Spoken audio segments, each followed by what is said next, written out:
चौराहे पर रहमत अली की कबाब की दुकान थी।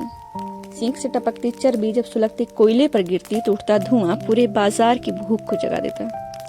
रहमत के हाथ में हुनर था और आंखों में एक अजीब सा कौतूहल। उसे दुनिया की हर चीज में एक ही रस आता था, तमाशे का रस।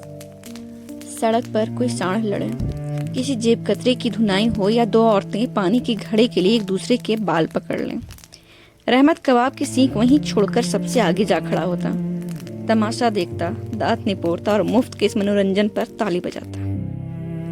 पंडित जी, वह सामने किताबों की दुकान चलाने वाले दीनानाथ से कहता, ये दुनिया खुदा का बनाया हुआ मुफ्त का थिएटर है, बस तमाशा देखो और मजे लो। दीनानाथ गीता के पन्ने पलटते हुए सिर उठाते और कहते, रहमत मियाँ, दूसरों के दुखों का तमाशा मत समझो। जिस दिन नियति ने तुम्हारी टिकट काट दी उस दिन तमाशा देखने लायक नहीं रहोगे। रहमत ठहाका लगाता, उसकी हंसी कबाब के धुएं में घुल जाती। फिर एक दिन शहर की नसें फट गई। दोपहर का वक्त था। अचानक बाजार में चीख पुकार मची, दुकानें बंद होने लगी, लोग भागने लगे। रहमत ने अपनी दुकान का शटर आधा गिराया और हमेशा की तरह तमाशा देखने के लिए बिजली के खंभे की ओट में जा खड़ा हुआ। आज का तमाशा बड़ा था। लाठियां और मसालों से लैस एक उन्मादी भीड़ नारे लगाती हुई बाजार में दाखिल हुई। पल में वह भीड़ दीनानाथ की दुकान के सामने रुक गई। काफिर की दुकान है, फूंक दो। दीनानाथ अंदर थे, बूढ़े हाथों से शटर पकड़े कांप रहे थे। मुझे छोड़ दो, मेरी कोई खता नहीं। रहमत खंबे के पीछे खड़ा था। उसके सीने से कुछ कांपा जरूर, मगर पैर नहीं हिले। उसके भीतर का तमाशबीन बाहर भीड़ से बड़ा निकला।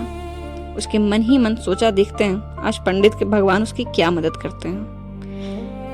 दुकान पर केरोसिन छिड़का गया। माचिस की एक तिल्ली हवा में चमकी और अगले ही पल दुकान आग की लपटों से घिर गई। दीनानाथ की चीख कुछ देर तक सुनाई देती रही, फिर वह भी आग की गड़गड़ाहट में खो गई। भीड़ चली गई, बाजार खाली हो गया। चारों ओर धुआं था, राख थी और एक ऐसा सन्नाटा जिसमें अभी मरे हुए आदमी की आवाज जैसे अटकी हुई थी। रहमत की आंखों का तमाशा अब खत्म हो चुका था। वह अपनी दुकान की तरफ लौटा, शटर उठाया और अंदर कदम रखा। अंदर कोयले के गोदाम वाले हिस्से में कोई पड़ा था। रहमत कुछ पल उसे पहचान नहीं पाया, फिर उसके मुंह से कोई आवाज नहीं निकली। वह यूसुफ था, उसका 18 साल का बेटा। दंगे की भीड़ देखकर यूसुफ जान बचाने के लिए दुकान के पिछले दरवाजे से अंदर घुस आया था। बाहर आग भड़क रही थी। रहमत ने डर के मारे शटर आधा गिरा दिया था। बंद दुकान में अंगीठी का धुआं जहरीली गैस भरती गई। यूसुफ ने आखिरी वक्त तक बाहर निकलने की कोशिश की। उसकी उंगलियां शटर के निचले हिस्से पर जमी हुई थी। नाखूनों के नीचे लोहे की काली गर्द थी। वह अपने बाप को पुकारता रहा होगा और उसका बाप बाहर खड़ा तमाशा देख रहा था। रहमत ने बेटे के ठंडे जिस्म को छाती से लगाया। उसके होंठ खुले मगर आवाज नहीं निकली, जैसे किसी ने उसके गले में राख भर दी हो।